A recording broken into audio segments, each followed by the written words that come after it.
Orient bell tiles studio से आप देख रहे हैं एबीपी न्यूज। नमस्कार, एबीपी न्यूज पर हाजिर हूं मैं रोमाना इसार खान। सुबह के 10 बज रहे हैं, वक्त आगे का एजेंडा का।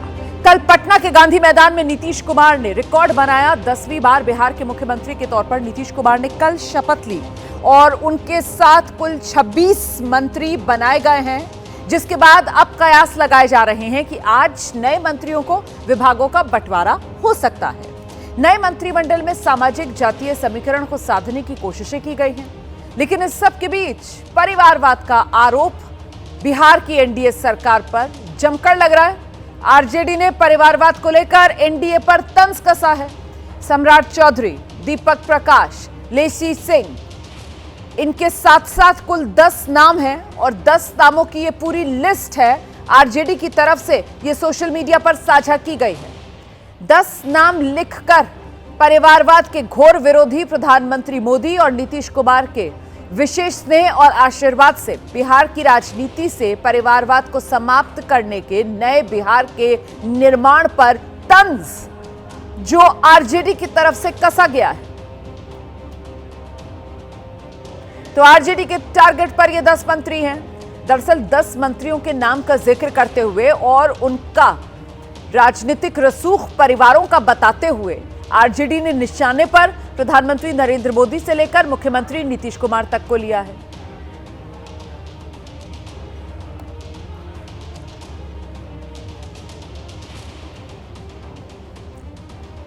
तो परिवारवाद को लेकर आरजेडी ने एनडीए के मंत्रियों के नाम लेकर बाकायदा निशाना साधा। क्या लिखा है ये आपको बताती हूं। देखिए, जिस अंदाज में शपथ लेते हैं ना, बिल्कुल उसी अंदाज में आरजेडी की तरफ से ये जो 10 नाम हैं जिनकी घेराबंदी की गई है, एक एक के बारे में लिखा गया है। पहला, मैं पूर्व मुख्यमंत्री और गया से सांसद और वर्तमान केंद्रीय मंत्री जीतन राम मांझी का पुत्र, वर्तमान विधायक ज्योति मांझी का दामाद, वर्तमान विधायक दीपा मांझी का पति संतोष सुमन मांझी। दूसरे नंबर पर, मैं पूर्व मंत्री शकुनी चौधरी और पूर्व विधायक स्वर्गीय श्रीमती पार्वती देवी का उप मुख्यमंत्री पुत्र सम्राट चौधरी। तीसरा नाम, मैं पूर्व केंद्रीय मंत्री वर्तमान राज्यसभा सांसद उपेंद्र कुशवाहा, वर्तमान विधायक श्रीमती स्नेहलता कुशवाहा का पुत्र दीपक प्रकाश।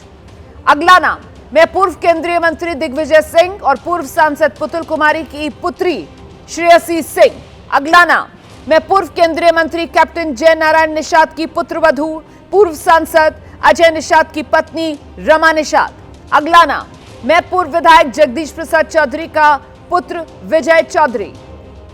अगला नाम, मैं पूर्व मंत्री महावीर चौधरी का पुत्र समस्तीपुर की वर्तमान सांसद शांभवी चौधरी का पिता अशोक चौधरी। अगला नाम, मैं पूर्व विधायक नवीन किशोर सिन्हा का पुत्र नितिन नबीन।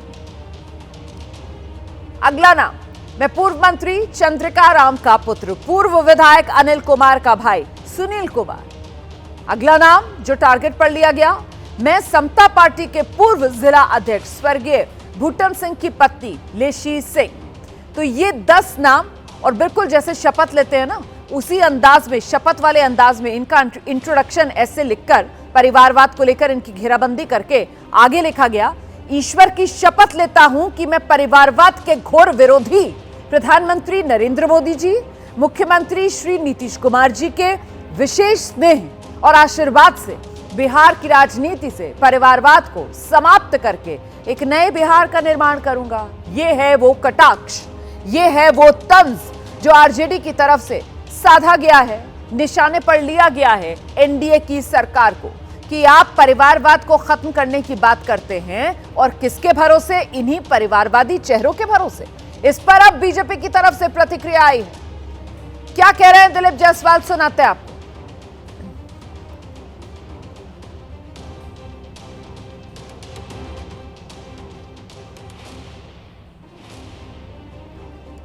तकनीकी खराबी आ गई है। दिलीप जायसवाल जो कह रहे हैं वो हम आपको आगे सुनाएंगे। फिलहाल आपको सीधे ग्राउंड जीरो पर लेकर चलेंगे। हमारे सहयोगी शशांक इस वक्त हमारे साथ मौजूद हैं और जरा शशांक से ही जान लेते हैं। शशांक, चुनाव खत्म हो गए, नई सरकार बन गई, मंत्रिमंडल ने शपथ ले लिया, लेकिन ऐसा लग रहा है जैसे चुनावी मोड से आरजेडी बाहर नहीं आ पा रही है और वो अंगूर खट्टे जो कहा जाता है ना, उसी का ये एहसास है कि अब परिवारवाद के मुद्दे को फिर से धार देने के लिए आरजेडी की तरफ से निशाने पर इन चेहरों के जरिए प्रधानमंत्री नरेंद्र मोदी और नीतीश कुमार को लिया जा रहा है। शशांक,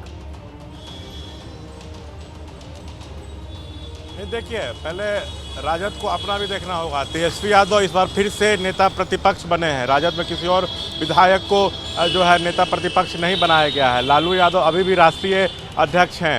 मीसा भारती जो हैं वो सांसद हैं। राबड़ी देवी विधानसभा में जो है अपनी पार्टी की हेड हैं विधान परिषद में, राबड़ी देवी।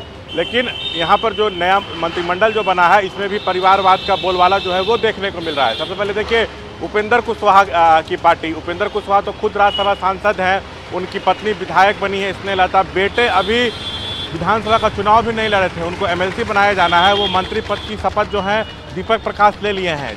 अब हिंदुस्तानी अवाम मोर्चा देखिए, जीतन राम मांझी की पार्टी, उनके बेटे एमएलसी हैं, पहले भी मंत्री थे, इस बार फिर से जो है उनको मंत्री बनाया गया है। उनकी बहू दीपा मांझी भी जो है विधायक का जो चुनाव है वो जीत गई हैं। सम्राट चौधरी, शकुनी चौधरी के पुत्र हैं, बड़े नेता बिहार के वो रहे हैं। उसके अलावा मंत्री पद की शपथ लिए हैं बीजेपी कोटे से नवीन किशोर सिन्हा के बेटा, बीजेपी के कद्दावर नेता जो हैं वो हुआ करते थे।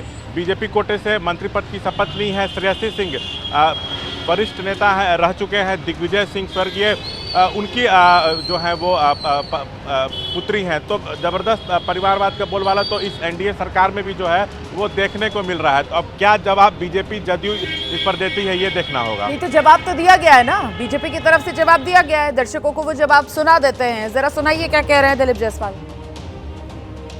परिवारवाद का परिभाषा नहीं समझा। परिवारवाद का मतलब होता है प्रधानमंत्री का बेटा प्रधानमंत्री। परिवारवाद का मतलब होता है मुख्यमंत्री का बेटा मुख्यमंत्री। उसके बाद कोई परिवारवाद नहीं होता है। और दूसरा कि परिवारवाद के बारे में जिस तरह से, चाहे वो राहुल गांधी हो, चाहे अखिलेश यादव हो, चाहे तेजस्वी यादव हो, इन लोगों का जो नज़रिया रहा है, जनता समझ रही है कि परिवारवाद का असली परिभाषा क्या है। मैं सम्राट चौधरी ईश्वर की शपथ लेता हूं कि मैं विधि द्वारा स्थापित भारत के संविधान के प्रति सच्ची श्रद्धा और निष्ठा रखूंगा। बीजेपी के सम्राट चौधरी ने लगातार दूसरी बार बिहार के उप मुख्यमंत्री पद की शपथ ली है। ईश्वर की शपथ लेता हूं कि जो विषय बिहार राज्य के मंत्री के रूप में मेरे विचार के करीब 3.5 दशक के पॉलिटिकल करियर में वो कई पार्टियों से होते हुए बीते 8 साल से बीजेपी में हैं। उनके सितारे इस कदर बुलंद हैं कि वो मौजूदा वक्त में बिहार की राजनीति में बीजेपी का सबसे बड़ा चेहरा बन चुके हैं। बीजेपी भले ही राजनीति में परिवारवाद और वंशवाद के खिलाफ हो, लेकिन सच ये है कि सम्राट चौधरी भी इसी राजनीति की उपज हैं। उनके पिता शकुनी चौधरी बिहार के कद्दावर नेता हैं। वो भी कांग्रेस, आरजेडी और जेडीयू में रहे हैं। नीतीश कैबिनेट में पटना की बांकीपुर सीट से विधायक नितिन नबीन भी फिर से मंत्री बने हैं। उनके दिवंगत पिता नवीन किशोर प्रसाद सिन्हा बीजेपी से कई बार विधायक रहे। बिहार की नई सरकार में बीजेपी कोटे से जमुई की विधायक श्रेयसी सिंह को भी जगह मिली है। लगातार दूसरी बार विधायक चुनी गई श्रेयसी दिग्गज समाजवादी नेता दिग्विजय सिंह की बेटी हैं।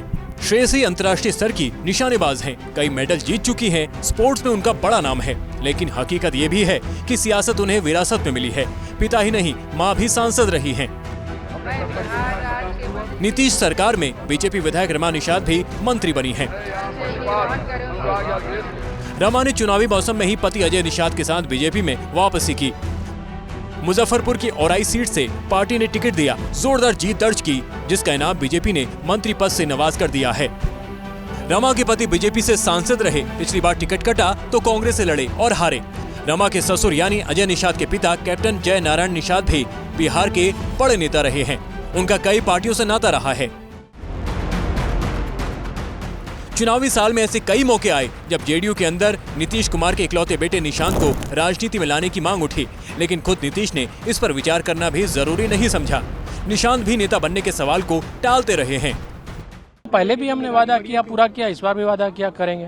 तो हम लोग का सम्मिलित योगदान है, भाजपा हो, उनके नेता कार्यकर्ता हो, सबका योगदान है। सबने मेहनत किया, काम किया, हमने जनता तक अपने नीतियों को पहुंचाया, उसी का फल है, 20 साल के मेहनत का फल है। हालांकि परिवारवाद से नीतीश की पार्टी अछूती नहीं है। नई कैबिनेट में भी जेडीयू कोटे से ऐसे कई चेहरे मंत्री बने हैं जो वंशवादी राजनीति के प्रतीक हैं। इनमें नीतीश के बेहद करीबी सहयोगी और वरिष्ठ मंत्री विजय चौधरी का भी नाम है, जिनके पिता जगदीश प्रसाद कांग्रेसी थे और विधायक भी रहे। जेडीयू कोटे के मंत्री अशोक चौधरी कांग्रेस नेता रहे, महावीर चौधरी के बेटे हैं। तो महिला मंत्री लेशी सिंह के पति भूटन सिंह भी समता पार्टी के नेता थे। पूर्व आईपीएस और लगातार दूसरी बार मंत्री बने सुनील कुमार भी राजनीतिक परिवार से ही आते हैं। उनके बड़े भाई अनिल कुमार आरजेडी और कांग्रेस से विधायक रहे हैं। ऐसे में सवाल ये कि क्या परिवारवाद सत्ता की वो चाशनी है जिसका स्वाद अनुसार इस्तेमाल करने से किसी भी राजनीतिक दल को परहेज नहीं है। पर बहुत बहुत अभिनंदन। तो बिहार वाली ताली एक बार बिहार की ओर से। सीधे आपको लेकर चलेंगे, हमारे सहयोगी शशांक इस वक्त मौजूद है। शशांक, ये जो आरजेडी की तरफ से परिवारवाद को लेकर हमला बोला गया है एनडीए पर, दरअसल इन चुनाव में ये माना गया कि आरजेडी और तेजस्वी यादव विकल्प नहीं बन पाए। विकल्प इसलिए नहीं बन पाए क्योंकि जनता उन पर भरोसा नहीं कर पाई। भरोसा इसलिए नहीं कर पाई क्योंकि बैगेज बहुत ज्यादा आरजेडी पर, तेजस्वी यादव पर, लालू प्रसाद यादव के दौरान के बिहार के राज पर, जिसको लेकर जंगल राज की यादें आज भी बिहार के लोगों को डराती हैं। क्या यही वो परिवारवाद वाला जो ठप्पा आरजेडी और तेजस्वी यादव पर है, उसी को लेकर ये कसमसाहट है जो अब परिवारवाद वाला ही आरोप एनडीए पर किया जा रहा है? शशांक, बिल्कुल, देखिए, जो भी पूरा चुनाव प्रचार चला उसमें राजद को जंगल राज के मुद्दे पर जो है वो लगातार घेरा गया, परिवारवाद पर घेरा गया। इसके कारण ये माना जा रहा है कि आरजेडी को चुनाव में नुकसान हुआ है, लेकिन तब भी उसको 1 करोड़ जो है वो वोट मिले हैं। और मैं आपको बता दूं, एनडीए घेर रहा है और अभी भी और पहले भी घेरता रहा है आरजेडी को परिवारवाद, वंशवाद पर, लेकिन ये जो मंत्रिमंडल का बना है उसमें भी तो परिवारवाद का बोलबाला जो है वो नज़र आ रहा है। तो बीजेपी अपना तर्क दे रही है, जदयू भी अपना तर्क दे रही है। 2 नाम मैं आपको बताना भूल गया था। देखिए, जो लेसी सिंह हैं, उनका मंत्री पद को उन्होंने कल शपथ ली है, उनको फिर से खाद्य उपभोक्ता विभाग मिलना तय माना जा रहा है। तो उनके पति भूटन सिंह जो हैं समता पार्टी के जो हैं वो नेता रह चुके हैं। उसके अलावा रमा निषाद जो बीजेपी कोटे से मंत्री बनी है, वो बीजेपी के पूर्व सांसद अजय निषाद सारे नाम आरजेडी ने गिना दिए हैं। आरजेडी ने सारे नाम गिना दिए हैं और सबका परिवारवाद वाला आरोप वो क्यों लगा रही है, इसलिए सबके रिश्ते भी बता दिए हैं। फिलहाल बहुत शुक्रिया आपका शशांक इस तमाम जानकारी के लिए। हम आगे बढ़ रहे हैं, अगली खबर का रुख कर रहे हैं। अब खबर बंगाल से है। पश्चिम बंगाल और झारखंड में ईडी की बड़ी छापेमारी चल रही है। दरअसल दोनों राज्यों में 40 जगह हैं जहां ईडी का एक्शन इस वक्त देखने के लिए मिल रहा है। पश्चिम बंगाल की अगर बात की जाए तो कोलकाता से लेकर हावड़ा, दुर्गापुर, पुरुलिया में छापा चल रहा है। दरअसल ये कोयला माफिया है और कोयला माफिया की तलाश में इस वक्त ईडी की टीम 40 से ज्यादा जगहों पर बताया जा रहा है अभी छापेमारी कर रही है। ईडी को कोयला माफिया नरेंद्र खारखर की तलाश है। नरेंद्र खारखर के सॉल्ट लेक स्थित आवास पर भी छापा मारा गया है। अभी नरेंद्र खारखर कहां है, ईडी के हाथ कोई सुराग नहीं लगा है और ऐसे में कोयला माफिया नरेंद्र खारखर तक पहुंचने के लिए ईडी का ये बड़ा एक्शन। 2 राज्य हैं, 40 ठिकाने हैं जहां पर छापे मारे जा रहे हैं और छापेमारी में जो कुछ अभी तक बरामद हो रहा है वो भी तस्वीरों में आप देख रहे हैं। कैसे नकद, कैश से भरा बैग ये ईडी को अब तक बरामद हुआ है। सोने चांदी के ये जेवरात, गहने देखिए आप, बड़ी बरामदगी जो हुई है। ऐसे में कोयला माफिया खुद कहां है, उसी को लेकर छापेमारी चल रही है, उसी की तलाश तेज है।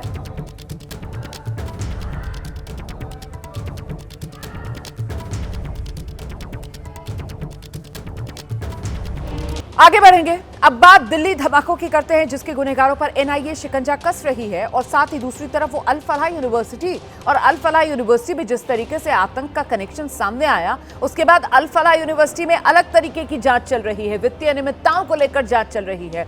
तो एक तरफ दिल्ली धमाका है और दिल्ली धमाके में अब तक एनआईए ने 6 आरोपियों को गिरफ्तार कर लिया है। सभी को 10 दिन की रिमांड पर एनआईए को दे दिया गया है। और दूसरी तरफ अल फलाह यूनिवर्सिटी है, अल फलाह यूनिवर्सिटी के चेयरमैन के गड़बड़ झाले एक के बाद एक उनका भी खुलासा हो रहा है और उसको लेकर भी कार्रवाई चल रही है। ईडी जो इस मामले में जांच कर रही है, जवाद सिद्दीकी को हिरासत में लेकर पूछताछ कर रही है। जवाद सिद्दीकी को मध्य प्रदेश में प्रशासन ने नोटिस जारी कर दिया है।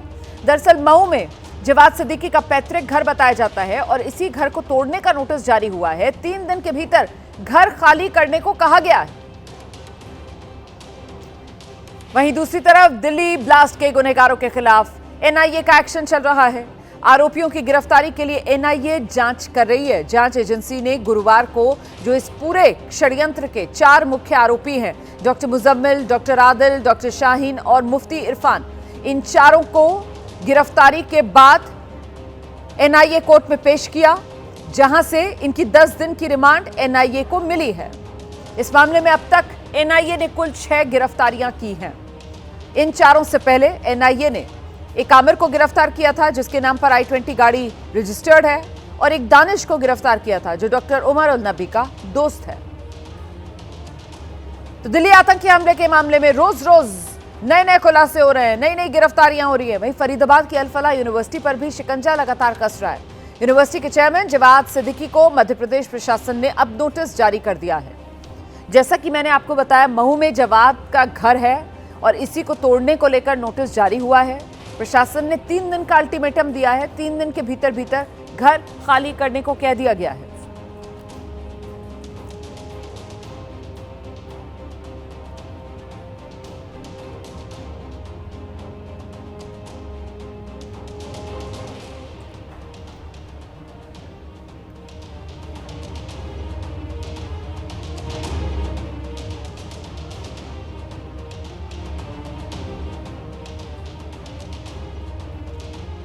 दिल्ली धमाका मामला और दिल्ली धमाके मामले में अभी तक जो जांच चल रही है वो 2 पहलुओं पर चल रही है, जैसा कि हम आपको बता रहे हैं। एक बार फिर से दोहरा देती हूं, एक तरफ एनआईए जो जांच कर रही है और दूसरी तरफ ईडी जो जांच कर रही है। ईडी अल-फलाह यूनिवर्सिटी और उसमें वित्तीय अनियमितताएं और उसकी जो चेयरमैन है उसको लेकर अपनी जांच आगे बढ़ा रही है। एनआईए जो है वो धमाके के षड्यंत्रकारी और कैसे धमाके को अंजाम दिया गया, असली आका कौन, उन तक पहुंचने के लिए गिरफ्तारियां कर रही है। इसी क्रम में एनआईए अब तक कुल 6 आरोपियों को गिरफ्तार कर चुकी है, जिनमें से 4 वो जिन्हें जम्मू कश्मीर पुलिस ने गिरफ्तार किया था और ईडी इसके बाद एनआईए ने उनको गिरफ्तार करके कल एनआईए कोर्ट में पेश किया, जहां से एनआईए को इनकी 10 दिन की रिमांड मिली है।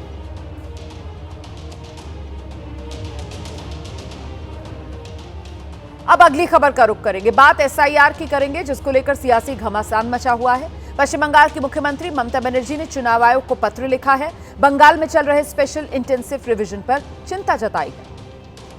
आरोप लगाया गया है ये प्रक्रिया बिना योजना के चल रही है, जिससे अराजकता और खतरा पैदा हो गया है। एसआईआर पर दिल्ली से पश्चिम बंगाल और केरल तक सियासी हलचल देखने को मिल रही है। केरल सरकार की एसआईआर के खिलाफ याचिका पर आज सुप्रीम कोर्ट में सुनवाई है। केरल सरकार ने निकाय चुनाव का हवाला देते हुए एसआईआर रोकने की मांग की है। अच्छा, दूसरी तरफ कांग्रेस पार्टी है, 14 दिसंबर को दिल्ली में एसआईआर के खिलाफ रैली करने जा रही है, बड़ी रैली। सूत्र बता रहे हैं इस रैली में राहुल गांधी, प्रियंका गांधी समेत कांग्रेस के कई बड़े नेता शामिल हो सकते हैं। कांग्रेस पार्टी की तरफ से पहले ही अपने नेताओं को कह दिया गया है एसआईआर के मुद्दे पर सड़क पर उतरना होगा, और ऐसे में अब कांग्रेस पार्टी एसआईआर के मुद्दे को और धार देती हुई। हालांकि चुनावी विश्लेषकों का यह मानना है कि एसआईआर का मुद्दा जमीन पर काम करने वाला मुद्दा नहीं है, और एक तरीके से इसका परीक्षण बिहार चुनाव में हो गया है। बिहार चुनाव जिसमें राहुल गांधी की तरफ से खासतौर से एसआईआर को मुद्दा बनाने की कोशिश की गई थी, लेकिन बिहार का मतदाता जब वोट डालने के लिए गया तो फिर उसके जहन में अपने अलग मुद्दे थे। एसआईआर कोई मुद्दा जनता के मन में बिहार में कम से कम नहीं बन पाया।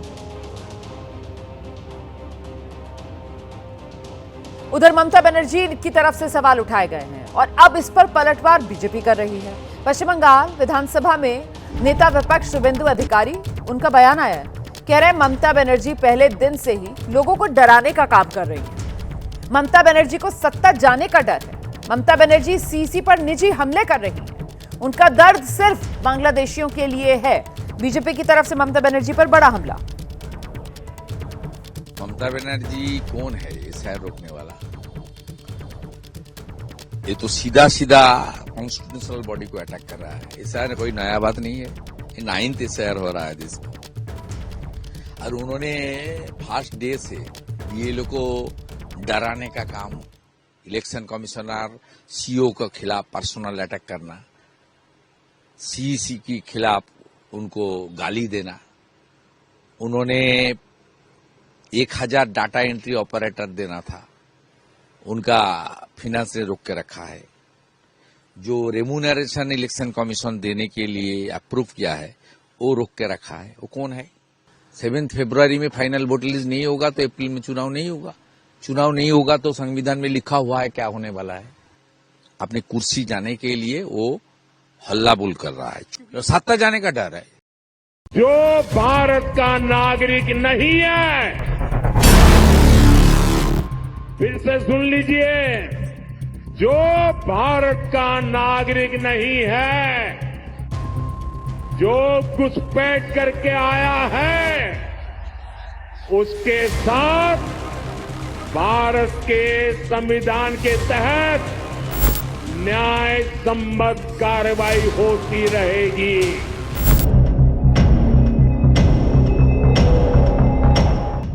ये प्रधानमंत्री नरेंद्र मोदी की आखिरी चेतावनी और बंगाल में वोटों की शुद्धिकरण की शुरुआत का असर है। बंगाल में बांग्लादेशी घुसपैठियों ने बांग्लादेश बॉर्डर की तरफ दौड़ लगा दी है।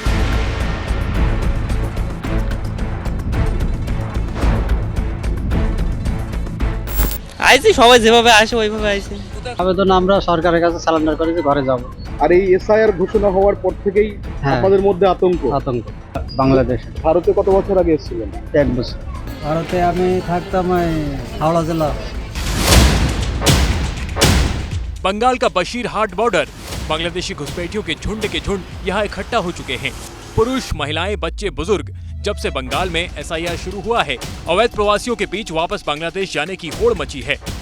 बंगाल में एसआईआर का शुरुआत हो गया है, इसीलिए बंगाल में रहने वाले बांग्लादेशी आदमियों इधर नहीं रहते हैं और इन लोग का पास कोई इंडियन डॉक्यूमेंट्स नहीं है, इसीलिए वो लोग वेस्ट बंगाल, पश्चिम बंगाल और वो आसपास का जिला और कोलकाता से जो लोग रहते हैं, कोई 5 साल कोई 10 साल, वो लोग अभी बांग्लादेश लड़ रहे हैं।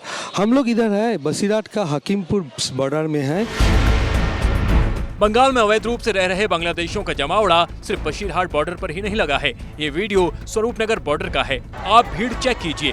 फेसिंग को तोड़ने पर आमादा ये भीड़ बता रही है घुसपैठियों में एसआईआर का कितना खौफ है। ये तस्वीरें देखने के बाद भी क्या ममता बनर्जी दावा कर पाएंगी कि बंगाल में कोई अवैध बांग्लादेशी नहीं है? बंगाल में घुसपैठ कोई मुद्दा नहीं है। बंगाल में एसआईआर की जरूरत नहीं है, क्योंकि 4 नवंबर को जब बंगाल में एसआईआर की शुरुआत हुई थी, उसी दिन ममता बनर्जी सड़क पर विरोध में उतर गई थी और घुसपैठियों को गारंटी दे रही थी। घेराव कर्मसूची करेंगे, पूरा घेराव होगा, पूरा आंदोलन होगा, हम नाम काटने नहीं देंगे, हम नाम डालने नहीं देंगे डिटेंशन कैंप में। उत्तराखंड में एक बड़ा स्कॉलरशिप घोटाला है जो सामने आया है। ये इस वक्त की बहुत बड़ी खबर मैं आपको बताने जा रही हूं। उत्तराखंड में बड़ा स्कॉलरशिप घोटाला सामने आया है। ईडी की जांच में स्कॉलरशिप के नाम पर करोड़ों की हेराफेरी का मामला है जो सामने आया है। उत्तराखंड में SC/ST छात्रों की स्कॉलरशिप में यह करोड़ों का घोटाला हुआ है, जिसको लेकर अब ईडी जांच कर रही है। तो SC/ST छात्रों की स्कॉलरशिप में यह बड़ा घोटाला सामने आया है। ईडी ने जांच शुरू कर दी है। ईडी ने देहरादून की DIT यूनिवर्सिटी है, इसी के चेयरमैन को नोटिस भेजा है। तो देहरादून की DIT यूनिवर्सिटी के चेयरमैन को ईडी ने नोटिस भेजा है। DIT यूनिवर्सिटी चेयरमैन और मैनेजिंग डायरेक्टर नाम है अनुज अग्रवाल। अनुज अग्रवाल को ईडी का नोटिस गया है। अनुज अग्रवाल को ईडी के सवालों के जवाब देने हैं। ईडी ने अनुज अग्रवाल को 10 दिन के भीतर पेश होकर सवालों के जवाब देने का आदेश दिया है। 10 दिन का समय है अनुज अग्रवाल के पास। 10 दिन के भीतर अनुज अग्रवाल को ईडी के सामने आना होगा, ईडी के सवालों के जवाब देने होंगे। तो इस मामले से जुड़ी एक और बड़ी खबर में ईडी पहले ही एक्शन ले चुकी है। दरअसल 7 अगस्त 2025 को ईडी ने देहरादून की स्पेशल PMLA कोर्ट में चार्जशीट दाखिल की थी। चार्जशीट में वर्धमान एजुकेशनल सोसाइटी, उसके चेयरमैन शरद गुप्ता का नाम है। चार्जशीट में हरिद्वार के सोशल वेलफेयर विभाग के अधिकारियों के भी नाम है। तो ये जो चार्जशीट हुई है, इसमें रुड़की के इंस्टीट्यूट ऑफ मैनेजमेंट स्टडीज यानी IMS पर फर्जी तरीके से स्कॉलरशिप की रकम हासिल करने के आरोप हैं और इंस्टीट्यूट ऑफ टेक्नोलॉजी रुड़की पर भी ईडी की जांच में कुछ इसी तरीके का खुलासा हो रहा है। इन संस्थानों ने साल 2011-12 से लेकर 2016-17 तक फर्जी तरीके से स्कॉलरशिप की मोटी रकम हासिल की, लेकिन वो स्कॉलरशिप की रकम जरूरतमंद छात्रों तक नहीं पहुंचाई गई। वर्धमान एजुकेशनल सोसाइटी ने करीब 1 करोड़ रुपए की स्कॉलरशिप गलत तरीके से हासिल कर ली। इससे सरकार को नुकसान हुआ है, सोसाइटी को फायदा पहुंचा है। इससे पहले भी ईडी ने सोसाइटी की करीब 1 करोड़ रुपए की प्रॉपर्टी को अटैच किया था। घोटाले की जांच फिलहाल ईडी आने वाले दिनों में और बढ़ाएगी और ऐसे में बड़ा एक्शन आगे भी हो सकता है इन संस्थानों पर। सीधे आपको लेकर चलेंगे, हमारे साथ हमारे सहयोगी मनोज वर्मा इस वक्त मौजूद हैं। मनोज, ये तो बड़ी अनियमितताएं सामने निकल कर आ रही हैं। एससी एसटी छात्रों के नाम की स्कॉलरशिप और ये संस्थान उसको डकार गए। हाँ जी बिल्कुल, देखिए रोमाना, आपको बताना चाहूंगा कि इस मामले की जांच पिछले काफी समय से ईडी कर रही है और ईडी को ये पता चला था कि जो देहरादून एक एजुकेशनल हब है, वहाँ पर इस तरीके की जो अनियमितताएं हैं वो सामने आ रही हैं। और जांच में सामने आया था कि कुछ कॉलेजेस ऐसे हैं वहाँ पर जो SC ST जो स्टूडेंट्स हैं उनके फर्जी एडमिशन दिखाकर और सोशल वेलफेयर के अफसरों की मदद से जो स्कॉलरशिप की रकम होती है उसको निकाल लेते हैं। यानी कि इससे स्टूडेंट्स का तो नुकसान होता ही है, साथ ही साथ सरकार को भी नुकसान होता है इसमें। तो ईडी इससे जुड़े एक मामले में पहले से एक चार्जशीट दाखिल कर चुकी है। वर्धमान जो एजुकेशनल सोसाइटी है उसके खिलाफ चार्जशीट दाखिल की जा चुकी है। इसके अलावा जो अब ये DIT यूनिवर्सिटी के चेयरमैन और डायरेक्टर हैं अनुज अग्रवाल, इनको नोटिस दिया गया है और 10 दिन के अंदर जवाब देने के लिए कहा गया है। और इसके अलावा भी कुछ और कॉलेजेस हैं जो ईडी के रडार पर है। तो ईडी की इन्वेस्टिगेशन लगातार जारी है और ईडी के अधिकारियों का साफ तौर पर कहना है कि इस तरीके की अनियमितताएं जिन भी कॉलेजेस में पाई जाएगी उनके खिलाफ सख्त कार्रवाई की जाएगी। आप रहिए मेरे साथ मनोज, मैं लौटूंगी आपके पास। देखिए, इस बीच एक और बड़ी खबर आ रही है और ये खबर केरल के कोच्चि से है। दरअसल केरल के कोच्चि में पूर्व विधायक के ठिकानों पर ईडी ने रेड की है। पूर्व विधायक अनवर और अनवर के करीबियों पर ईडी का छापा। यहां मामला फर्जी लोन से जुड़ा हुआ है। फर्जी लोन से जुड़े मामले में मनी लॉन्ड्रिंग के तहत ईडी जांच कर रही है। गलत तरीके से लोन मंजूर कराकर 22 करोड़ के घपले का आरोप है। लोन की रकम से जुड़ी पूरी जानकारी अब ईडी की टीम जुटा रही है। 2015 में केरल फाइनेंशियल कॉर्पोरेशन से यह लोन लिया गया था। ईडी अब यह जांच कर रही है कि कहीं इस रकम को रियल एस्टेट प्रोजेक्ट्स, बेनामी प्रॉपर्टी या अनअकाउंटेड इन्वेस्टमेंट्स में तो नहीं लगा दिया गया। और साथ ही अनवर और उससे जुड़े लोगों की जो डिस्प्रपोर्शनेट असेट्स हैं, यानी आय से अधिक जो संपत्तियां हैं, उनकी भी ईडी जांच कर रही है। ईडी का फोकस इस बात पर है कि फ्रॉड लोन से निकली रकम कैसे घुमाई गई और किस किस तक पहुंचाई गई। अपने आप में एक बड़ा घपला जो सामने आया जिसकी जांच कर रही है अब ईडी। मनोज जी बिल्कुल, देखिए एक बड़ा मामला है जो ये सामने आया है और ईडी इसकी जांच कर रही है। दरअसल ये जो PV अनवर है 2016 से 2021 के बीच में MLA थे और जो जांच में सामने आया है कि 22 करोड़ रुपए से ज्यादा का जो लोन था इन्होंने गलत तरीके से लिया और उसके बाद इस रकम को कहीं इधर उधर घुमाया गया। फिलहाल ईडी जब ये जांच कर रही है, कहीं ऐसा तो नहीं है कि इस रकम को जो इस्तेमाल है वो रियल एस्टेट प्रोजेक्ट्स में या फिर बेनामी प्रॉपर्टीज में तो नहीं किया गया है और कुछ अनअकाउंटेड इन्वेस्टमेंट में तो नहीं लगाया गया है। इतना ही नहीं, जांच ये भी की जा रही है कि जो अनवर के साथ के लोग हैं, जो पूर्व MLA हैं, कहीं इस रकम को उनको तो नहीं दे दिया गया है और उन्होंने अपनी संपत्तियों में तो नहीं लगाया। तो फिलहाल जो ईडी का जो सर्च ऑपरेशन है वो अभी लगातार जारी है और ये कार्रवाई जो है ईडी की सुबह से ही चल रही है। बहुत शुक्रिया मनोज वर्मा आपका इस तमाम जानकारी के लिए। बड़ी खबर पश्चिम बंगाल से आ रही है। दरअसल पश्चिम बंगाल में भूकंप के झटके कोलकाता में महसूस किए गए हैं। भूकंप के ये झटके, ये बड़ी खबर इस वक्त की। बांग्लादेश में 5.7 तीव्रता का भूकंप आया है और उसके झटके पश्चिम बंगाल तक महसूस किए गए हैं। ये शुरुआती जानकारी है। धरती डोली है। पूर्वी भारत में भूकंप के ये झटके महसूस किए गए हैं। पश्चिम बंगाल में कोलकाता में भूकंप के झटके महसूस किए गए हैं। बांग्लादेश में 5.7 तीव्रता का भूकंप, ये शुरुआती जानकारी जो सामने आ रही है। तो भूकंप के झटके इस बार पूर्वी भारत में महसूस किए गए हैं। पश्चिम बंगाल में कोलकाता में भूकंप के ये झटके महसूस किए गए हैं। सियासी पारा आप जानते हैं पश्चिम बंगाल में वैसे ही हाई है। SIR को लेकर सियासत गरमाई हुई है। TMC और बीजेपी के बीच जोरदार आर पार चल रहा है और इस सब के बीच ये कुदरत का प्रकोप, भूकंप के इन झटकों के तौर पर धरती डोली। पश्चिम बंगाल में कोलकाता हिल गया, कोलकाता दहला है। बांग्लादेश में 5.7 तीव्रता का भूकंप और वो भूकंप के झटके कोलकाता में महसूस किए गए हैं। सिर्फ कोलकाता तक ही ये भूकंप के झटके सीमित नहीं है। जैसा कि मैंने आपको बताया, पूर्वी भारत डोला है। ऐसे में त्रिपुरा को लेकर भी जानकारी मिल रही है। त्रिपुरा में भी भूकंप के झटके महसूस किए गए हैं, तो मतलब पूर्वी भारत का एक बड़ा हिस्सा होगा, जाहिर सी बात है। पश्चिम बंगाल से लेकर त्रिपुरा तक भूकंप के ये झटके महसूस किए गए। उसका केंद्र कहीं बांग्लादेश में बताया जा रहा है। अभी शुरुआती जानकारी है, केंद्र कहां पर है, कितनी गहराई पर है, इसको लेकर अभी धीरे धीरे कर ही जानकारियां साफ होंगी। लेकिन जिस वक्त ये भूकंप के झटके महसूस हुए उसके बाद जाहिर सी बात है, लोग अगर इमारतों में थे तो वहां से बाहर निकल आए। खुली जगह पर खड़े हुए लोगों को आप देख रहे हैं इंतजार करते हुए कि सब कुछ सामान्य हो तो वो फिर एक बार भीतर जाएं।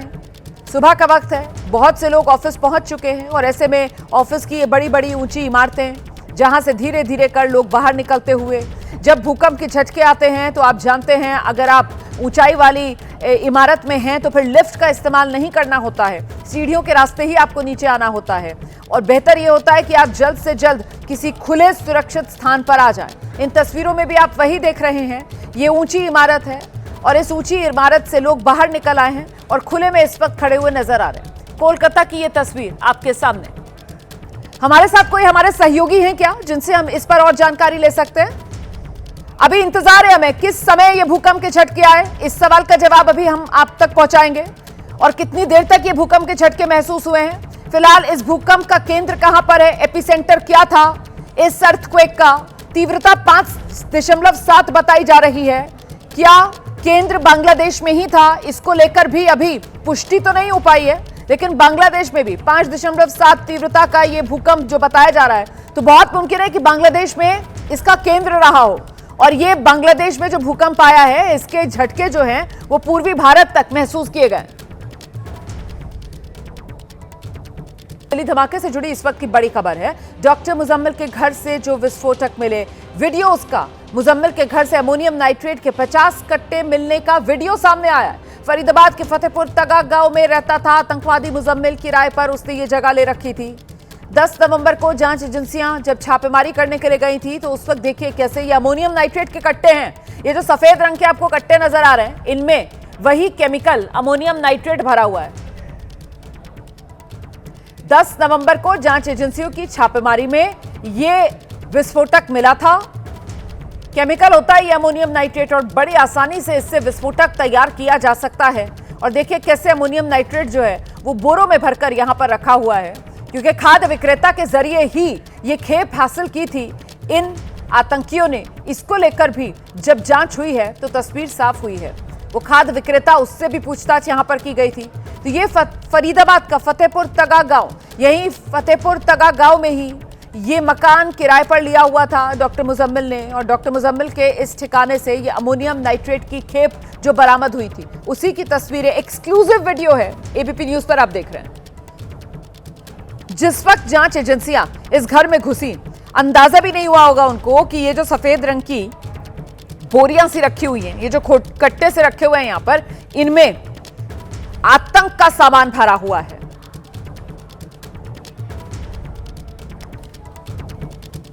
तो 10 नवंबर जब छापेमारी हो रही थी उसी वक्त की ये तस्वीरें आपके सामने हैं। फरीदाबाद का फतेहपुर तगा गांव, ये जगह जो है वो बहुत ज्यादा दूर नहीं है, अल फलाह यूनिवर्सिटी के नजदीक ही ये जगह भी जहां पर डॉक्टर मुजम्मिल ने ये किराए का मकान लिया हुआ था और इसी किराए के मकान में ये केमिकल भरकर रखा हुआ था।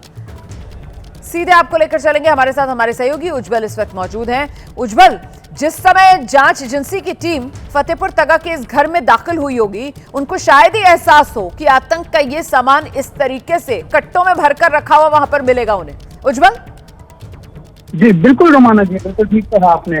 देखिए जिस तरीके से जब जांच एजेंसियां ये जो फतेहपुर तगा जो कि फरीदाबाद में है, अल फलाह यूनिवर्सिटी की मुश्किल से अगर आप देखेंगे तो ये 2 से 3 किलोमीटर की दूरी पर ही है।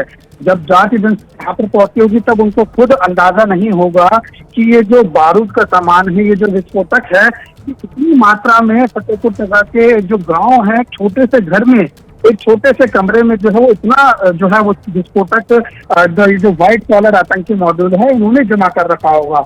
और देखिए कल जिस तरीके से ये वीडियो सामने आई है उससे साफ दिख रहा है कि इनकी जो प्लानिंग थी वो कितनी बड़ी थी। व्हाइट कॉलर मॉड्यूल ये जो आतंकी किस तरीके से ये देश को ढलाने की जो है वो साजिश कर रहे थे। वीडियो में साफ तौर पर दिख रहा है कि पूरे कमरे में चार तरफ जो कट्टे में भरकर अमोनियम नाइट्रेट रखा गया था और इसको देखिए आगे जो है वो जो अलग अलग तरीके से इन्होंने इस्तेमाल करना था। जो जांच एजेंसियां की तरफ से जो सूत्र हमें जानकारी दे रहे हैं वो यही बता रहे हैं।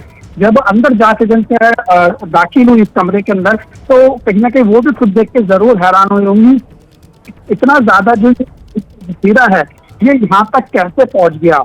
और कहीं ना कहीं देखिए साफ तौर पर वो दिख भी जाता है कि इनकी जो प्लानिंग थी वो कितनी बड़ी थी और अगर ये प्लानिंग इनकी सक्सेस हो जाती तो वो कितने भयावह वो हो सकता था। लेकिन उससे पहले देखिए अपने मंसूबों में कामयाब होते जांच एजेंसियों ने इनको धर पकड़ लिया और अब देखिए जो है वो लगातार जो जांच का दायरा है वो बढ़ रहा है, परत दर परत चीजें खुलती हुई नजर आ रही हैं। रोमाना जी बहुत शुक्रिया आपका इस तमाम जानकारी के लिए। तो यहाँ से 50 कट्टे मिले थे अमोनियम नाइट्रेट के। देखा आपने कैसे ये कट्टे एक के ऊपर एक रखे हुए, इन्हीं में वो दहशत का सामान था, इन्हीं में अमोनियम नाइट्रेट वो केमिकल था जिससे विस्फोट करने की बड़ी प्लानिंग इन आतंकवादियों की थी। वो तो वक्त रहते इनके मंसूबों पर पानी फिर गया जांच एजेंसियों की सतर्कता के चलते।